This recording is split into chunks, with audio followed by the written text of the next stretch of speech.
yang fungsikan zam diangkat rijang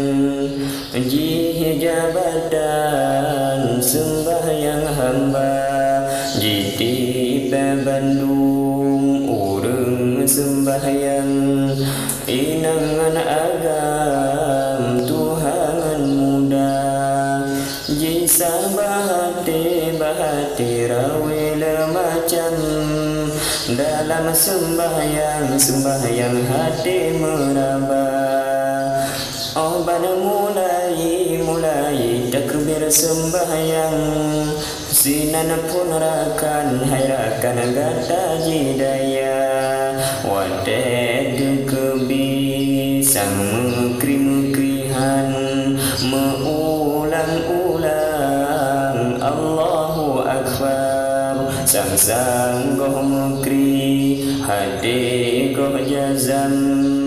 weh gepenan yang menan rupa Tekebi mulai bacaan nibak masanyan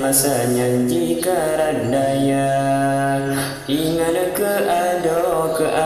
bahwa di Sabang sebab mak megang cid lusaraya mujan dipikir ke awal bawang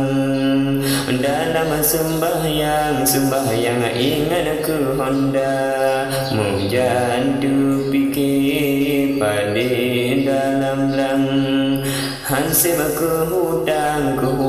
dapuhana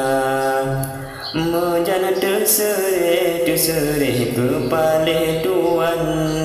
sebab uronyan gemeserapa jipa karu sabi bahati insan dalam sembahyang pegan kenira ingat kedoke goh jibri barang uang setoran kalih barosa ingat ke Harun ke Yumboh pisang ayah waraman utang kalama saleh kembali ke Siti Maryam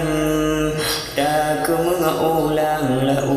jihan andara ingat kri lagi kau botung de utang tak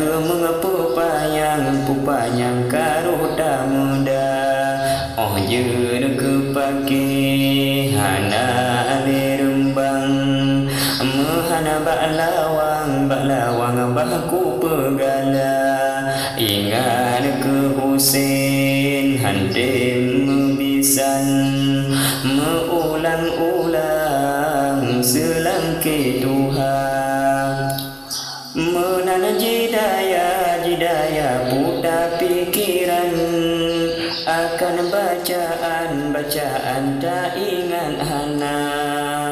ba urang inang kenang jipadan bagah sembahyang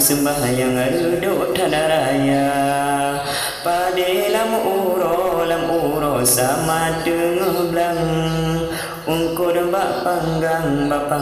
kadang misbah ija metanom bak merendam mesabun pidan agama celaka anu cut raja belanja pidan ngan pakaian uroraya engkau pajuhu laju sabitan jadi di badan sabi yang duha menan jikaru jihu apanyang kalih sembahyang hana mepu bahasa saleh lalun Bandung bacaan yang kang ingatan salem bandua bacaan lain lagi kalingkaram mujanjan yang lemerabat, danyo ibadat hadam ke Tuhan. Pakan ingatan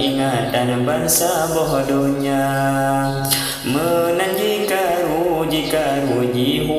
panjang. Si khanzab senang insan berdosa. Ingat berakan berberoh lagenyan, talawan khanzab pedaya.